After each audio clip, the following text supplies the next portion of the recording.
Ah, pues llegó el día, mi estimado Isaac País, que esto tenía que ponerse en la mesa. Vamos a hablar de el dogma de la infalibilidad papal sobre el cual gira todo. Todo lo que podamos decir tú y yo acerca del asunto de la iglesia actual, en el fondo gira acerca del asunto de la infalibilidad del Papa. Y de eso se tratará esto. Este es un tema difícil, es un tema complejo, es un tema polémico y mucha gente le saca la vuelta. Entonces aquí me ponen a mí como creador del video entre la espada y la pared. ¿Por qué? Porque es un tema que estaba abandonado, la gente no le quiere entrar. Si les suelto todo el rollo, toda la investigación teológica de varios siglos, pues voy a aburrir. La gente, dicen los estudios que la gente tiene entre 5 y 10 minutos de prestar atención y que después de eso pierden la capacidad de atender, de concentrarse en el asunto. Pues bueno, yo me temo que les tengo que pedir que el día de hoy en este asunto que les puede costar la eternidad, se dediquen más de 5 minutos y sobre todo que hagan la investigación por su cuenta. Muchísima gente no investiga por su cuenta. Investigar para mucha gente quiere decir, vi un video en YouTube. No, eso no es investigar. Investigar es métete a los documentos, métete a lo que dicen, aprende los temas, aprende la terminología, vea las fuentes originales, no lo que dice fulano, sino lo que dicen los documentos originales. ¿Ok? Entonces, voy a pedirles que sean pacientes, procuraré de todos modos hacerlo lo más breve posible, pero procuraré irme directo a la yugular. ¿Qué pretendo con este video, mi querido Isaac? Bueno, la verdad es que yo pretendo ponerte contra la pared, dejarte contra las cuerdas, arrinconarte con un tema al que tú le sacas la vuelta. Tú dices, es el Papa y punto, no lo discuto. No, tienes que discutirlo. Y este es un tema que tiene que tomarse en serio. El asunto de la infalibilidad papal. Bueno, pues vamos empezando con el complejo tema de la infalibilidad papal. ¿Qué dicen gente como tú, como Burke, como muchas gentes de tus seguidores hoy en día? Porque al hablarte a ti estoy hablando en realidad a toda la gente, a todo el católico promedio de hoy en día. ¿Qué dicen? Bueno, dicen que la infalibilidad papal está sujeta a reglas muy estrictas. Dicen que la infalibilidad raramente se usa, que los últimos papas no han querido pronunciarse infaliblemente.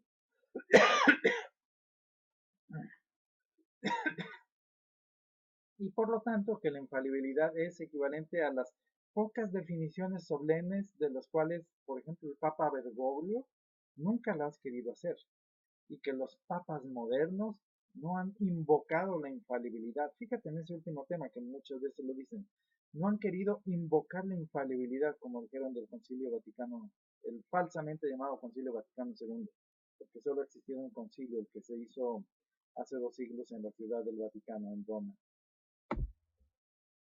Entonces, para aquellos puristas, digamos que, según ustedes, hacen igual el hablar ex cátedra con el magisterio solemne, es decir, ustedes dicen infalibilidad, es hablar en magisterio solemne y ultra extraordinario. Y se ha usado muy pocas veces, solo lo han usado en 3 ocasiones. Cuando declararon el dogma de la Inmaculada Concepción, cuando declararon el dogma de la Asunción y cuando definieron el dogma de la infalibilidad.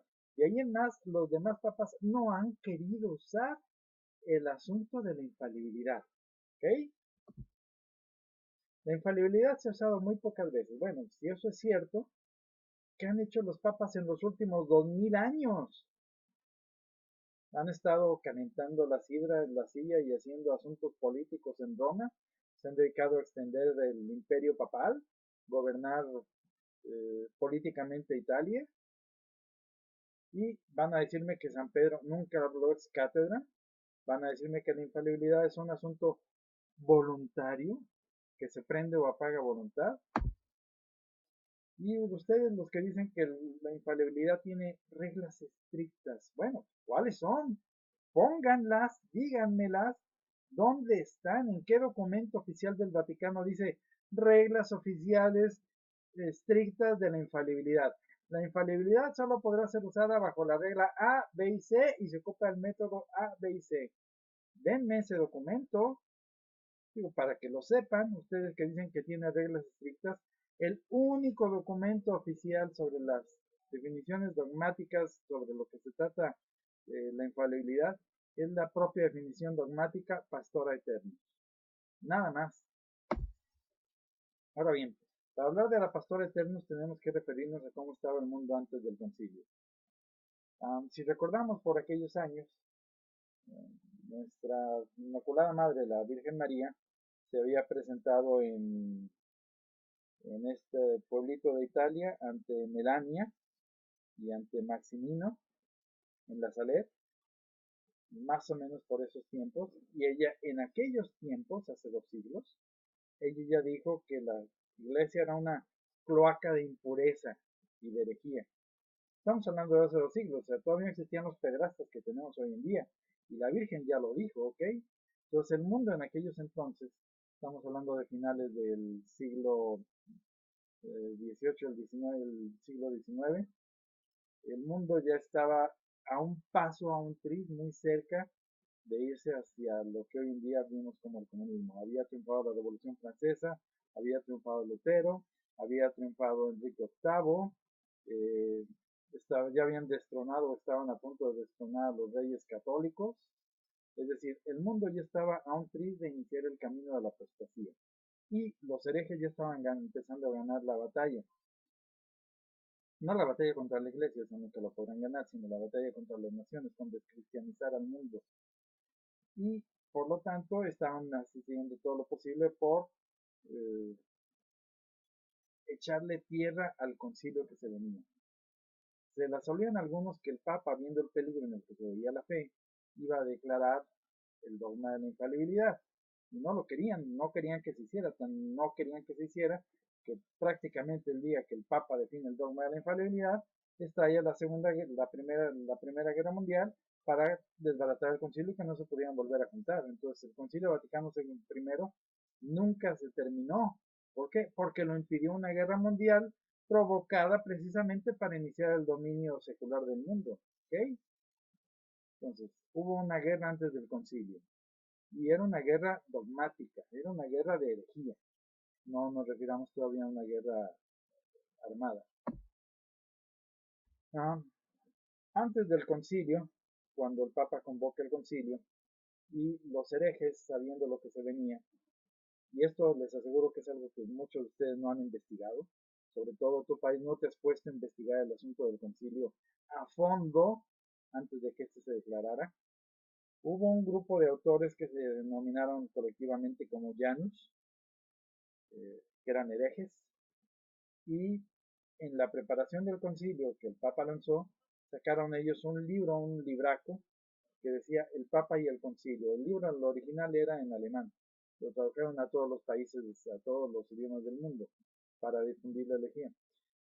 En este libro se dedicaron, pues, antes del concilio, a difundir cuanta idea quieran ustedes acerca de por qué no debería de declararse el dogma de la infalibilidad. Ellos, y es que en un estudio histórico, presentaron sus objeciones del por cual los papas nunca han sido infalibles. ¿Okay? Entonces, todas esas cosas con las que ustedes vienen hoy en día, que se ha usado pocas veces, que ha habido papas herejes, que el caso de Honorio, que los papas medievales, etcétera, etcétera, todos esos argumentos que ustedes dan hoy en día contra la infalibilidad, los herejes lo pusieron hace más de un siglo en un solo libro. Si ustedes no están inventando el libro negro, ustedes ni siquiera se han metido a investigar la historia de las herejías que ustedes repiten.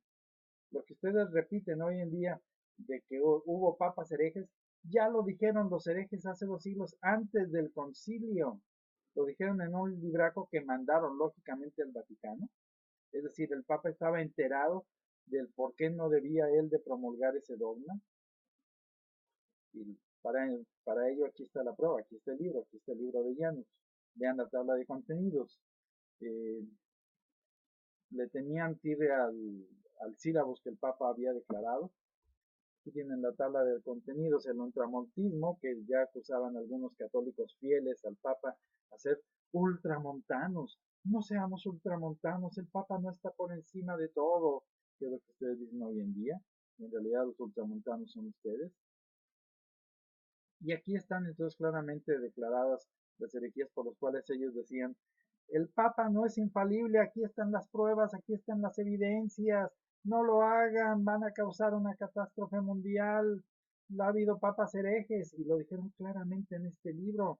Para aquellos que les interese este libro de Janus, este libro del Papa y el Concilio, lo pueden buscar si se dan un poquito la tarea por internet. Por ejemplo, en el libro, en el sitio archive.org lo pueden bajar para que lo estudien y vean que lo que ustedes repiten hoy como mantras, no los papas, ha habido papas herejes, ya lo dijeron hace 2 siglos. Ahora bien, ¿qué pasó cuando los herejes presentaron este libro atacando lo que ellos veían que se venía? Bueno, hubo gente verdaderamente católica. Ahí están los errores, las contradicciones de los papas. De esto se trata el libro de Janus. Errores que alegamos y errores y las contradicciones en las que hemos sorprendido infragantemente a los papas. Entonces, algunos fieles al Vaticano, fieles al Papa, o sea, católicos verdaderos, que sabían que la historia de la Iglesia nos dice que los papas han sido infalibles, todos ellos, los verdaderos papas, obviamente los antipapas y los falsos papas, los usurpadores, no tienen modo que sean infalibles. Entonces, ellos hicieron un anti-Janus, es decir, respondieron a ese libro con otro libro, diciendo, señores, todo su trabajo que ustedes nos dicen de que el Papa no debe ser declarado infalible por esto, esto, esto y esto, está mal. Aquí están las demostraciones históricas de lo que ustedes dicen es mentira. ¿Ok?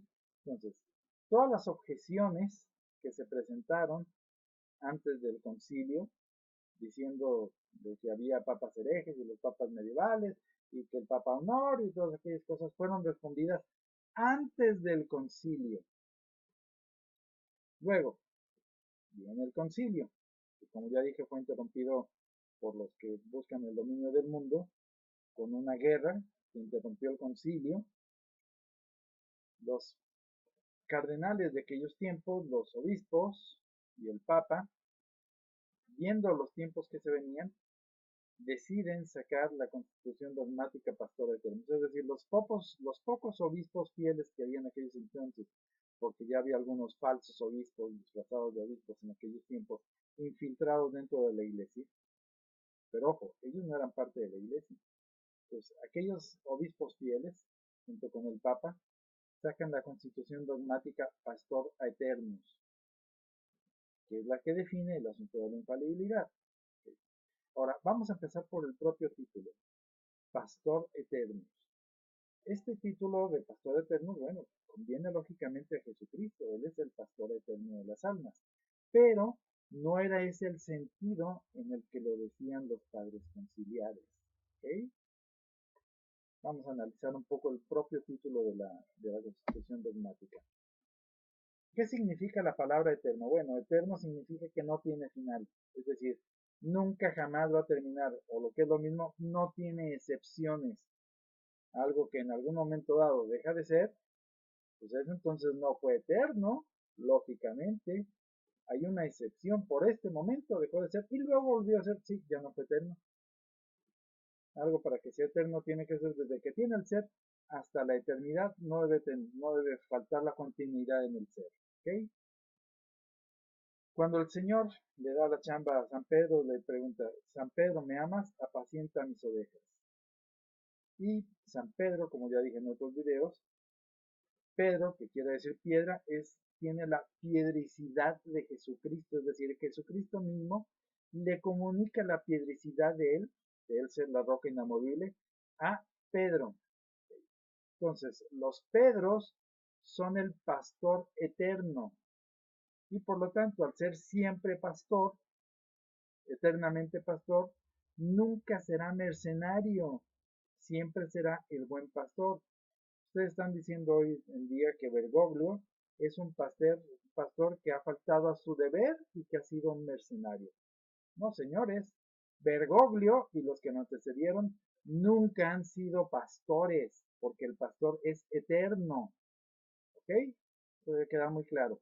Desde la entrada del título de la encíclica, ya nos están diciendo que los pastores de la iglesia son eternamente pastores.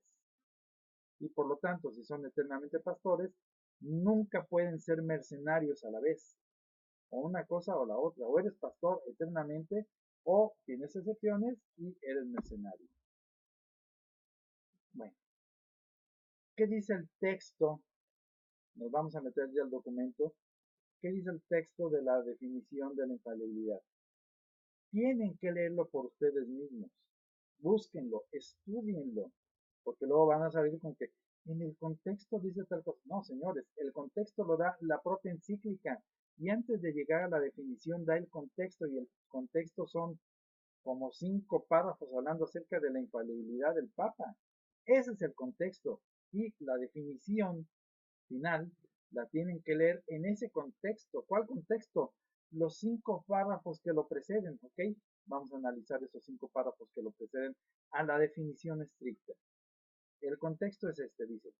Así el Espíritu Santo fue prometido a los sucesores de Pedro, no de manera que ellos pudieran, por revelación suya, es decir, por invento suyo, dar a conocer alguna nueva doctrina, sino que por asistencia suya del Espíritu Santo, ellos pudieran guardar santamente y exponer fielmente, es decir, sin errores, la revelación transmitida por los apóstoles, es decir, el depósito de la fe.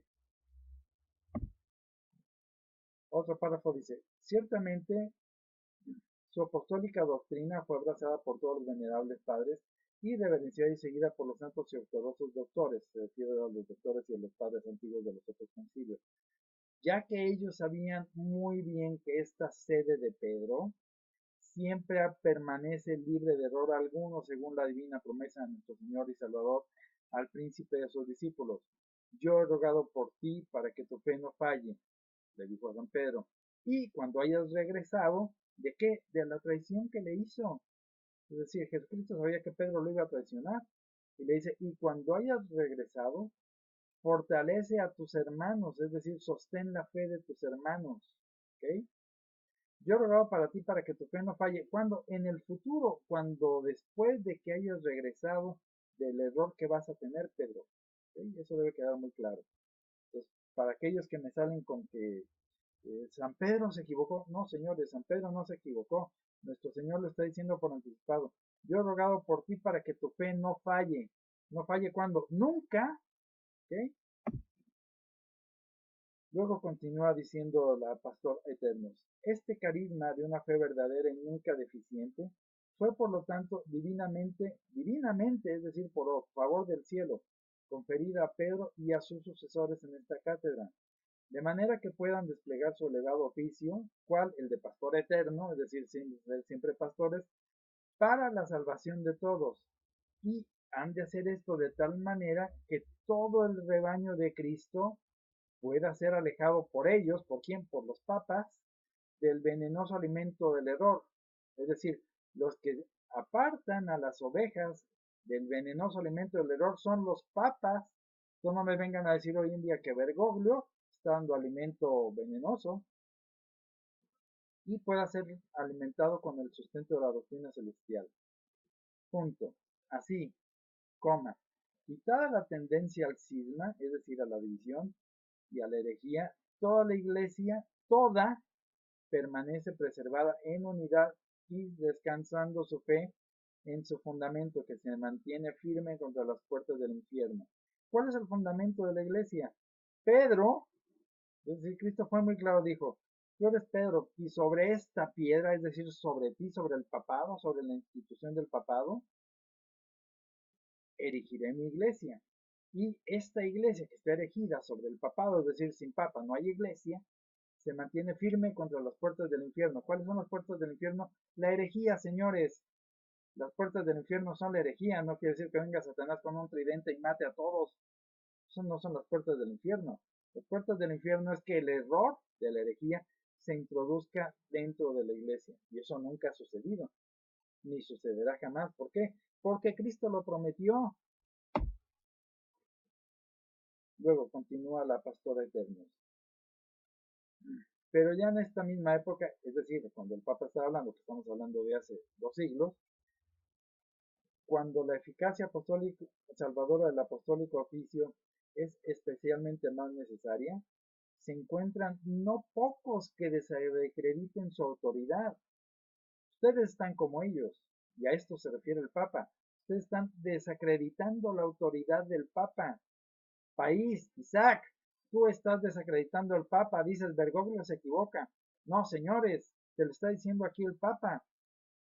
No desacredites la autoridad del Papa. ¿Por qué? Porque Bergoglio no es Papa. Desacredítalo a él como persona, no a la institución, porque él no es Papa.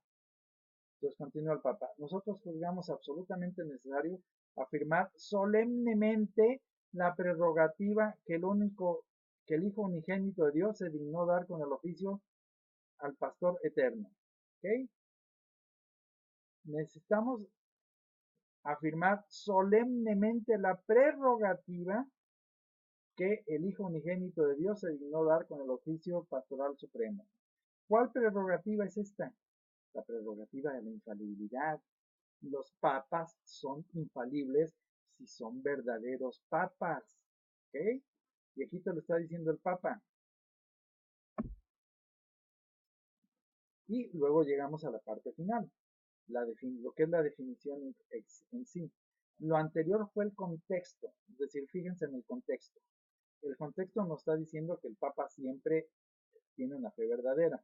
Bueno, dice, el romano pontífice, cuando habla ex cátedra, la famosa palabra que ustedes le dan un tinte que no es, y que la equivalen o la hacen equivaler a lo solemne, a las definiciones solemnes. Fíjate lo que dice.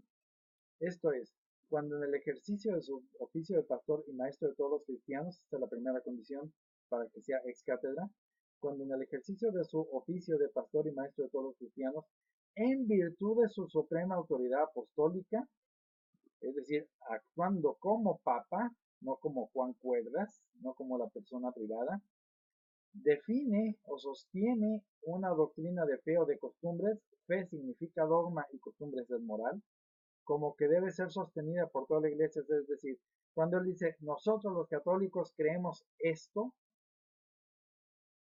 y lo hace como papa, porque se está refiriendo a toda la iglesia, es decir, a todos los cristianos, a todos los católicos, nos dice la resultante. Posee entonces, por la asistencia divina que le fue prometida al bienaventurado Pedro, aquella infalibilidad de la que el divino Redentor quiso que gozara su iglesia, es decir, el beneficiario de la infalibilidad es la iglesia. En la definición de la doctrina de las 6 costumbres. Por esta razón, dichas definiciones o dichos dichos del romano pontífice son en sí mismas, y no por el consentimiento de la iglesia, irreformables, es decir, lo que un papa dice, no lo puedes decir ni siquiera otro papa. ¿Ok? Eso debe quedar muy claro. Lo que un papa establece en materia de fe, no de disciplinas, ni siquiera otro papa lo puede decir. Punto. Y luego aquí viene la amenaza final, el canon. Y esto está en la Pastora Eterna, dice. De manera que si alguno, no lo permita Dios, tiene la temeridad de contradecir a esta nuestra definición, esa persona, es decir, aquel que niegue la infalibilidad del que Cristo se dignó dotar a Pedro, sea anatema. ¿Qué significa anatema? Anatema significa que está excomulgado, que no pertenece a la iglesia. Es decir, si alguna persona tiene la temeridad de decir que ha habido papas herejes, es decir, que están atacando la infalibilidad del papa con la que aquí nos está diciendo que Cristo se dignó proveer a Pedro, esa persona se anatema. Oye, pero yo voy a la iglesia, yo rezo rosarios, yo asisto, yo ayudo, yo difundo, yo estoy en contra de los errores. Sí, Señor, pero tú no eres parte de la iglesia. ¿Por qué? Porque estás teniendo la temeridad de contradecir a esta definición del Papa. ¿Ok? Vamos a ver cuáles son las frases relevantes aquí. Ya que ellos sabían muy bien, los doctores y los padres de la iglesia, que en esta sede de San Pedro siempre se mantiene libre de error alguno. Luego continúa diciendo, este carisma, ¿cuál carisma? El de la infalibilidad, de una verdadera y nunca deficiente fe, fue por lo tanto divinamente conferida a Pedro y a sus sucesores. Y luego continúa diciendo, así quitada la tendencia al cisma, toda la iglesia es preservada en unidad y descansando en su fundamento, que es Pedro, se mantiene firme contra los puertos del infierno. Okay. ¿Qué significa siempre libre de error alguno? Bueno, significa que lo que San Pedro define, o lo que es lo mismo lo que los papas definen, siempre están libres de error. No me vengan a decir que en lo que define Bergoglio, en sus Amoris Laetitia, es parte del magisterio de la iglesia. ¿Por qué? Porque Bergoglio no es papa. ¿Cómo lo sé? Ah, muy sencillo. Amoris Laetitia se refiere a moral, es decir, ¿está hablando de la moral? Sí, Amoris Laetitia habla acerca de la moral. Amoris Laetitia habla acerca de la fe. Sí, es una encíclica que habla acerca de la fe. ¿Está libre de errores? No, no está libre de errores. Tiene herejías. Entonces, si tiene herejías, no pudo haber sido dicha por San Pedro. Y aquellos de ustedes que me digan, oye, pero el propio Pedro se equivocó, San Pablo lo tuvo que corregir. Sí, lo tuvo que corregir. ¿Fue en algo dogmático o fue en algo que era accesorio? Es decir, era una disciplina. San Pedro se equivocó en algo dogmático, es decir, la circuncisión era asunto de dogma o era una mera disciplina de la iglesia. Para que entonces, cuando digan que San Pablo corrigió a Pedro, sí, lo corrigió en un asunto de disciplina, no infalible en ese sentido. ¿Ok? Esto tiene que quedarles muy claro. San Pedro era infalible. San Pablo nunca lo corrigió en nada infalible. No podía. ¿Por qué? Porque San Pablo, bueno, no era su caso, los apóstoles eran infalibles e impecables. Pero Pedro siempre es infalible en dogma, es decir, ¿qué es dogma? Aquello que nos es indispensable para la salvación. Lo que no nos es indispensable para la salvación no es dogmático. Ser sin circuncidado no es asunto del cual depende la salvación, no es dogmático. ¿Ok? Bueno, entonces vamos a traducir a palabras normales cuando el Papa es infalible. El Papa es infalible cuando se necesita guiar a toda la Iglesia en asuntos de dogma o de moral, lejos de los pastos del error. Ya nos lo dijo el Papa en la definición. ¿Okay? Entonces, el Papa es infalible cuando necesita alejarnos del error. ¿Qué está haciendo Bergoglio? Induce a la gente al error. ¡Comulga! Estás rejuntado, no hay bronca, tú comulga. Entonces le está dando el pasto del error. Cuando la función del Papa, de un verdadero Papa, es precisamente apartarlos de. Pues Bergoglio lo hace, lógicamente, no es Papa. ¿Por qué? Porque la definición lo impide. Okay. Ah, yo no digo que tu país no tengas buenas intenciones, las tienes. Tienes intención de combatir el problema de la pérdida de la fe católica hoy en día, sí, eso te lo admito, es cierto. Tienes esa buena intención, pero con toda esa buena intención, tú y todos los que son como tú, ¿en qué han convertido el dogma de la infalibilidad papal? Pues lo han convertido ustedes en algo opcional, que se invoca a voluntad. El segundo concilio vaticano no pretendió ser infalible, era solo pastoral. Entonces, ellos decidieron no hacerlo. ¿Por qué? Porque no siguieron las reglas estrictas de la infalibilidad. Los han convertido el carisma dado a San Pedro en un acto de magia. ¿Por qué?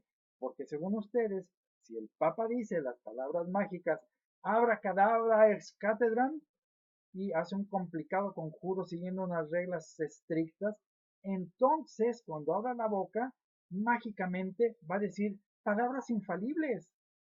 Es decir, ustedes han convertido a Pedro en un hechicero que invoca la infalibilidad y lo hace cuando quiere y no ha querido últimamente, es decir, lo hace rarísimamente. Señores, ustedes han igualado un carisma que Cristo dio a la iglesia con un mago barato. ¿Ustedes creen que basta con decir hocus pocus, abracadabra, ex cátedra y sas, voy a pronunciar palabras infalibles? No, señores, el Papa es infalible en su persona. Es decir, la infalibilidad reposa sobre él. ¿Para quién? Para beneficio de la iglesia. El resultante directo de que el Papa sea infalible es que la iglesia tenga una enseñanza infalible. Y la garantía que Cristo nos da es que Pedro jamás pronunciará una herejía. ¿Por qué? Porque la herejía no puede ser parte del magisterio de la iglesia. ¿Por qué no puede serlo? Muy sencillo. Si alguien mañana se muere y llega al cielo y le dice a Cristo, y San Pedro lo acusa a esta persona que se murió de, oye, cometiste sacrilegios, tú cometiste el sacrilegio al haber comulgado estando arrejuntado con otra persona en pecado mortal. Esta persona podría defenderse diciendo, no, el Papa me dijo que podía hacerlo. Tú no puedes acusarme a mí de ese pecado. ¿Por qué? Porque yo seguí las instrucciones del Papa. ¿Te das cuenta? Entonces, el problema de decir que el magisterio falso se cuela en la iglesia es precisamente que llegaríamos a esa ridiculez, que yo podría defenderme en el cielo de haber cometido pecados mortales. ¿Por qué? Porque el Papa me lo dijo. Pues eso es ridículo. Por eso es que el magisterio de la iglesia es infalible. Ahora bien, mi estimado país, llegamos al final de esto. ¿Quién mente? ¿Por qué alguien miente? O sea, aquí hay una mentira, eso no tiene vuelta de hoja. ¿Mienten el concilio y el Papa? ¿O mienten tus defendidísimos Burke y Snyder? Alguien está mintiendo aquí. O miente el concilio, que nos dijo que el Papa es infalible, o mienten Burke y Snyder. No hay más. No tiene vuelta de hoja. Estás contra las cuerdas, país. Alguien miente aquí. No puede ser que ambos tengan la razón, es decir, no puede ser que Burke y el concilio tengan razón. Ahora bien, aquí tienes un problema más serio.